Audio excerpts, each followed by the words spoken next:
مسئولان امارت اسلامی در وزارت امر معروف و نهی از منکر میگویند که حجاب وجیبه دینی همه زنان مسلمان بوده و بزرگان خانواده ها بر رعایت حجاب زنان تلاش نمایند. این اداره نشستی را تحت عنوان نشست ادبی و فرهنگی اصلاح فرهنگی از هان عامه راه اندازی کرده. گفتند که محتسبین این اداره به صورت مسلکی برای اصلاح جامعه تلاش میکنند. نشست تحت عنوان اصلاح فرهنگی از هان عامه، این برنامه که از سوی مسئولان امر به معروف و نهی از منکر امارت اسلامی برگزار شده بود، مسئولان امارت اسلامی تاکید بر رعایت حجاب از سوی زنان شدند. آنان گفتند که رعایت حجاب باعث عفت زنان و آنان را از دیدهای هرز مسئول می‌کند. دا حجاب دی، دغه حجاب دا به ښځې مراعات کوي. دا حجاب صرف په ښځو باندې فرض دی او شرعي حجاب او شرعي پرده د دې درې درجې دي. د ولس پوهې کول، ولس ته پوهه ورکول، ولس ته علم ورکول، دا اولنۍ ضروری خبره ده. همچنان عالمان دینی نیز بر رعایت حجاب تاکید کرده، گفتند که ترویج حجاب امر ضروری برای مسلمانان است.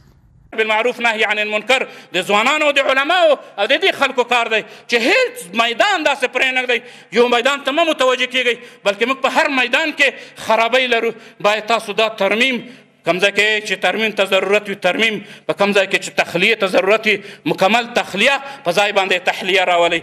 از سوی هم مسئولان اصناف مختلف از ترویج حجاب استقبال کرده، گفتند که آنان در نشست و برخاست روزمره‌ایشان ما یک جامعه اسلامی هستیم، الحمدلله همه افغان ها مسلمان است و این میپذیرند. ما همه خوش هستیم، راضی هستیم و در کنار خصوصا وزارت امر بالمعروف نهی عن المنکر ما یک همکار همیشگی هستیم.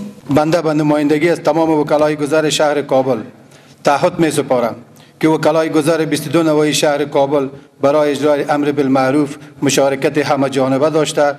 همچنان مسئولان نظامی وزارت امر بالمعروف و نهی از منکر میگویند که خداوند در قرآن کریم دستور برای همه بشر داده است که لباس بپوشند.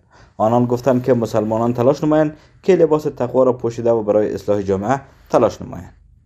ما به خواهرای خود مسلمان خود میگوییم این حجاب ضامن عزت توست و این ضامن عفت توست. اگر تو میخواهی که عزتمند باشی حجاب بپوش، اگر تو میخواهی که عفیفه باشی حجاب بپوش.